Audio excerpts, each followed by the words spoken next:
السلام علیکم ورحمۃ اللہ وبرکاتہ۔ نحمده ونصلی علی رسولہ الکریم، اما بعد فاعوذ باللہ من الشیطان الرجیم، بسم اللہ الرحمن الرحیم۔ رب اشرح لی صدری ویسر لی امری واحلل عقدۃ من لسانی یفقہوا قولی، رب زدنی علما رب زدنی علما رب زدنی علما۔ آج انشاءاللہ ہم سورہ البقرہ کی آیات نمبر 280، 281، 282 اور 283 کا ترجمہ اور تفسیر پڑھیں گے۔ اللہ سے دعا ہے کہ اللہ ہم جو کچھ پڑھیں سنیں، اللہ تعالیٰ اس پر ہمیں دل سے عمل کرنے کی توفیق عطا فرمائے، آمین۔ وَإِن كَانَ ذُو أُسْرَةٍ فَنَظِرَةٌ إِلَى مَيْسَرَةٍ وَأَن تَصَدَّقُوا خَيْرٌ لَكُمْ إِن كُنتُمْ تَعْلَمُونَ۔ اور اگر تنگ دست ہو تو کشائش ہونے تک مہلت دینی چاہیے، اور اگر بخش دو تو تمہارے لیے بہتر ہے اگر تمہیں سمجھ ہو۔ وَاتَّقُوا يَوْمًا تُرْجَعُونَ فِيهِ إِلَى اللَّهِ ثُمَّ تُوَفَّى كُلُّ نَفْسٍ مَا كَسَبَتْ وَهُمْ لَا يُظْلَمُونَ۔ اور اس دن سے ڈرتے رہو جس روز اللہ کی طرف لوٹائے جاؤ گے، پھر ہر شخص کو جو اس نے کمایا پورا دیا جائے گا اور ان پر ظلم نہ ہوگا۔ اللہ تعالیٰ کا ارشاد ہے کہ اگر مقروض تنگ دست ہے تو اس کی فراغ البالی اور کشادگی تک اسے مہلت دے دو تاکہ وہ بآسانی ادا کر سکے، بلکہ اس سے بہتر تو یہ ہے کہ جو ادا نہیں کر سکتے انہیں معاف ہی کر دو۔ معافی کی یہ ترغیب ان الفاظ میں دی گئی ہے کہ اگر تم معاف ہی کر دو تو تمہارے لیے بہتر ہے اگر تمہیں سمجھ ہو۔ قابل غور بات یہ ہے کہ معافی کا فائدہ بظاہر مقروض کو پہنچے گا، لیکن اللہ تعالیٰ نے فرمایا اگر تمہیں سمجھ ہو تو اس کا فائدہ خود تمہاری ذات کو ہے۔ آخر میں آخرت کا ذکر فرما کر انتہائی خدا خوفی اور اعمال کی جواب دہی کا احساس دلایا۔ یا ایہا الذین آمنوا اذا تداینتم بدین الی اجل مسمی فاکتبوہ ولیکتب بینکم کاتب بالعدل ولا یأب کاتب ان یکتب کما علمہ اللہ فلیکتب ولیجمل الذی علیہ الحق ولیتق اللہ ربہ ولا یبحث منہ شیئا فَإِن كَانَ الَّذِي عَلَيْهِ الْحَقُّ سَفِيهًا أَوْ ضَعِيفًا أَوْ لَا يَسْتَطِيعُ أَن يُمِلَّ هُوَ فَلْيُمْلِلْ وَلِيُّهُ بِالْعَدْلِ وَاسْتَشْهِدُوا شَهِيدَيْنِ مِن رِّجَالِكُمْ فَإِن لَّمْ يَكُونَا رَجُلَيْنِ فَرَجُلٌ وَامْرَأَتَانِ مِمَّن تَرْضَوْنَ مِنَ الشُّهَدَاءِ أَن تَضِلَّ إِحْدَاهُمَا فَتُذَكِّرَ إِحْدَاهُمَا الْأُخْرَىٰ ولا يأب الشهداء إذا ما دعوا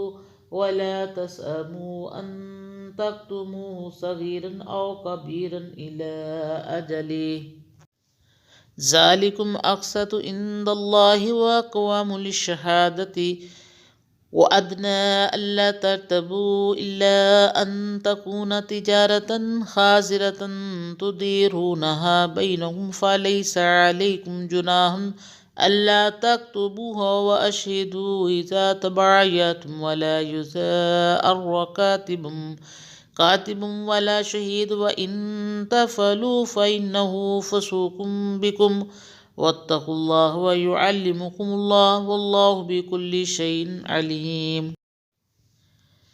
اے ایمان والو، جب تم آپس میں ادھار کا معاملہ کرو کسی وقت مقرر تک تو اسے لکھ لیا کرو، اور چاہیے کہ لکھنے والا انصاف سے تمہارے درمیان لکھ دیا کرے اور لکھنے والا انکار نہ کرے اس سے کہ لکھ دے جیسے اسے اللہ نے سکھایا، سو اسے چاہیے کہ لکھ دے اور وہ شخص کہ جس پر قرض ہے بتاتا جائے اور اللہ سے ڈرے جو اس کا رب ہے، اور اس میں سے کچھ کم نہ کرے۔ پھر اگر وہ شخص کہ جس پر قرض ہے بے عقل یا ضعیف ہے یا خود بتانے کی طاقت نہیں رکھتا تو اس کا ولی انصاف سے بتا دے۔ قرآن پاک کی یہ سب سے بڑی آیت ہے، اور آیت کے اس ٹکڑے میں اللہ تعالیٰ نے فرمایا کہ قرآن مجید میں پہلے صدقہ و خیرات کی فضیلت اور اس کے احکام بیان فرمائے، اس کے بعد سود اور اس کی ممانعت اور برائی بیان فرمائی۔ اب قرض اور ایسا لین دین کا ذکر ہے جس میں کسی مدت کا وعدہ ہو، بھول چوک کا امکان ہر وقت ہے، اس لیے ایسے معاملے کو لکھ لینا چاہیے اور ایسے اہتمام کیا جائے کہ آئندہ کسی جھگڑے کی نوبت نہ آئے۔ لکھنے والے کو چاہیے کہ لکھنے میں کوتاہی نہ کرے، زیادہ مناسب یہ ہے کہ مدیون اپنے ہاتھ سے لکھے یا کاتب کو اپنی زبان سے بتلائے اور دوسرے کے حق میں کمی پیشی نہ کرے۔ اگر بے عقل یا سست اور ضعیف ہو تو اسے ایسی صورتوں میں اس کے مختار اور وارث کو چاہیے کہ معاملہ انصاف سے لکھوا دے۔ اور اپنے مردوں میں سے 2 گواہ کرو، پھر اگر 2 مرد نہ ہوں تو 1 مرد اور 2 عورتیں جن کو تم گواہی میں پسند کرتے ہو، تاکہ ان میں سے اگر ایک بھول جائے تو دوسری سے یاد دلا دے اور انکار نہ کرے۔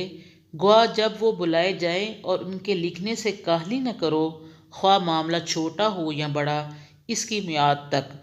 یہ آیت جو پچھلے سبق سے شروع ہے، اس صورت کی بلکہ پورے قرآن مجید کی سب سے بڑی آیت ہے۔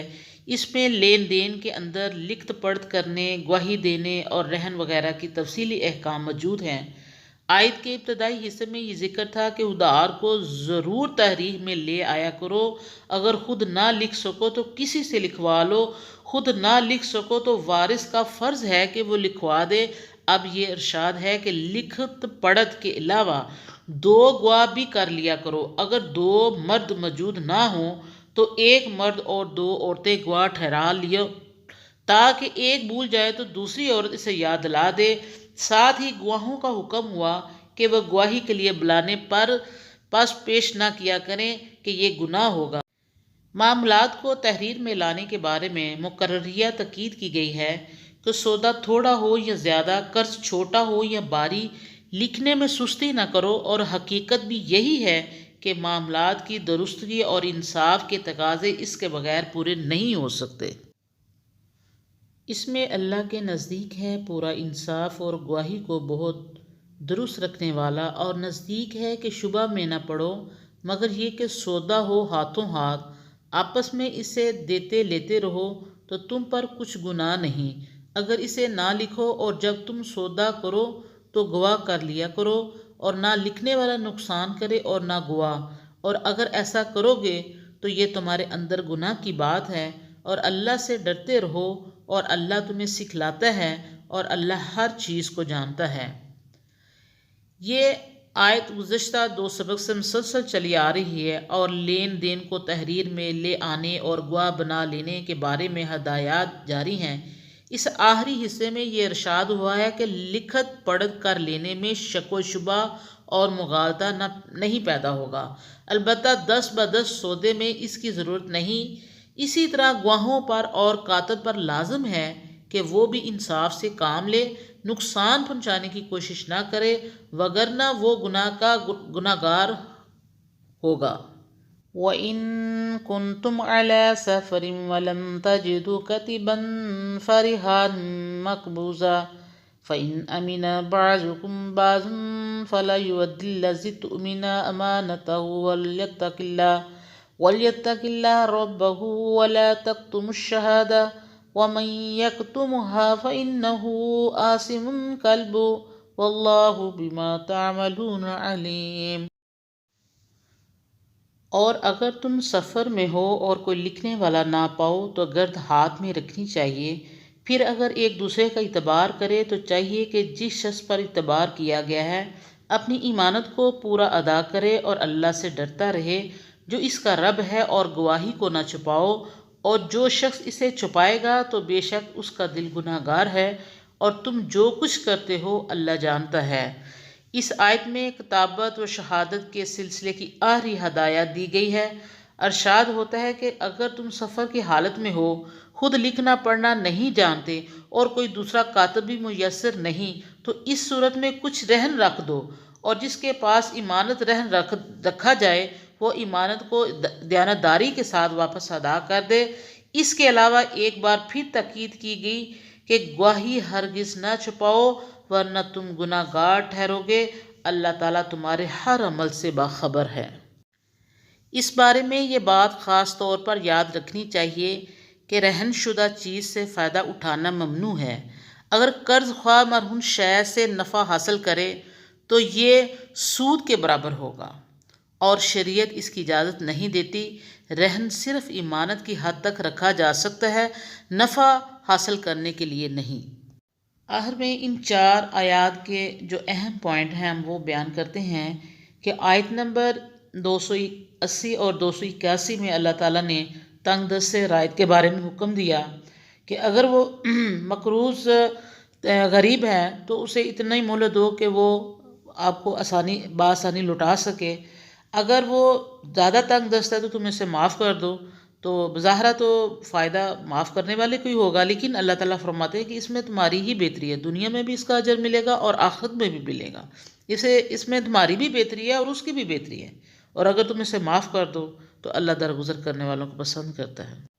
اور آیت نمبر 282 میں لکھت پڑھت گواہی اور گواہی کے احکام بیان کیے گئے ہیں کہ اللہ تعالیٰ فرماتے ہیں کہ آپ جو بھی لین دین کرو اس کو لکھ پڑھ کر لو، یہ لازم ہے، اور پھر اس پہ گواہ بنا لو، اور اگر گواہ 2 مرد بناؤ، اور اگر 2 مرد نہیں تو ساتھ 2 عورتیں لے لو، تاکہ اگر ایک بھول بھی جائے تو دوسری بتا دو۔ یہ معاملے بہت ضروری ہیں، ہمیں اپنی زندگی کے معاملات میں ان باتوں کو شامل کرنا چاہیے، یہ قرآن اور اللہ فرما رہا ہے۔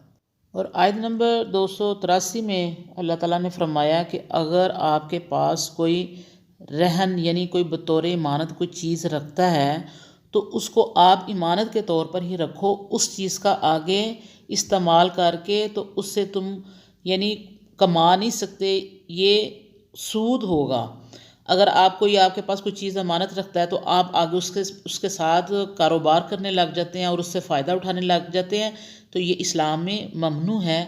اگر آپ کے پاس کسی نے امانت رکھی ہے، کوئی رہن رکھا ہے کسی سودے کے متبادل، تو آپ اس کا امانت کے طور پر رکھو اور اس کو اسی طرح ہی واپس لوٹانا ہے۔